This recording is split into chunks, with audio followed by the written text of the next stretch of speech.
Krishna, Radhe Radhe. Welcome to my channel. तो जी कैसे हो आप सभी लोग। उम्मीद करती हूँ कि राधे कृष्ण जी की कृपा से आप सभी लोग अच्छे होंगे और स्वस्थ होंगे।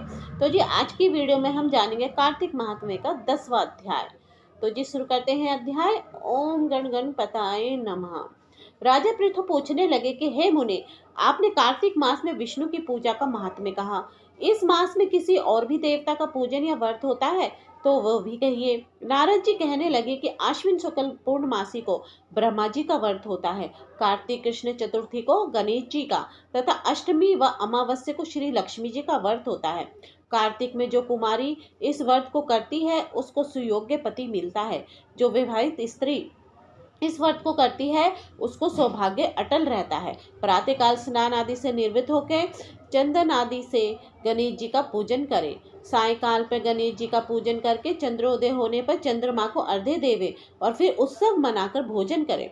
स्त्रियों को अपने सौभाग्य के लिए इस व्रत को अवश्य करना चाहिए। नारद जी कहने लगे, हे राजा पृथु, इस व्रत का एक सुंदर इतिहास मैं तुमसे कहता हूँ, सुनो। भद्रवती नाम की एक पुरी में सुधर्मा नाम का एक राजा था।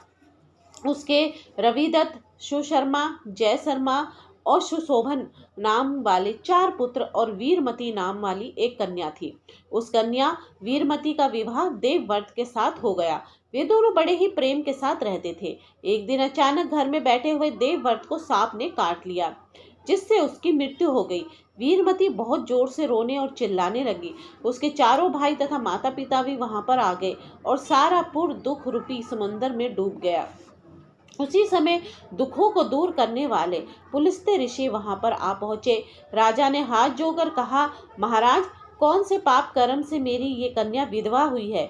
तब पुलस्त्य ऋषि ने कहा कि राजन, कार्तिक मास में तुम्हारी कन्या ने गणेश चतुर्थी का व्रत नहीं किया था, इसी पाप से वे विधवा हुई है। फिर पुलत्स्य ऋषि जी कहने लगे कि एक समय ब्रह्मा, विष्णु, महेश और इंद्रादि सब देवता देवताओं के नाश का उपाय सोचने के लिए एकत्रित हुए। उस समय ब्रह्मा जी ने कहा कि गणेश चतुर्थी का व्रत सबसे दैत्यों का विनाश करने वाला है। तब समस्त देवताओं ने कार्तिक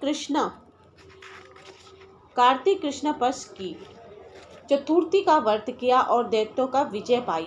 विजय प्राप्त होने के बाद सब देवताओं ने गणेश जी से कहा कि वर मांगो। तब गणेश जी ने कहा कि जो स्त्री कार्तिक कृष्ण चतुर्थी का व्रत करे उसका पति चिरंजीवी हो, जो ना करे वे स्त्री विधवा हो जाए। अतः इस व्रत को अवश्य में सब स्त्रियों को करना चाहिए।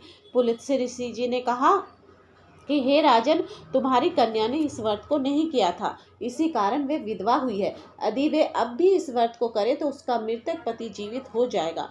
ये कहकर ऋषि तो चले गए और राजा ने अपने जामात्र के मृतक शरीर को तेल में डलवा दिया।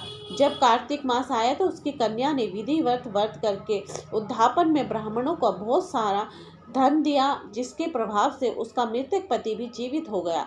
अतः सौभाग्यवती स्त्रियों को अपने सौभाग्य की रक्षा तथा संतान प्राप्ति के लिए ये व्रत अवश्य करना चाहिए। इसी प्रकार कार्तिक महात्म्य का 10वां अध्याय समाप्त होता है। तो जी आज की वीडियो में बस इतना ही।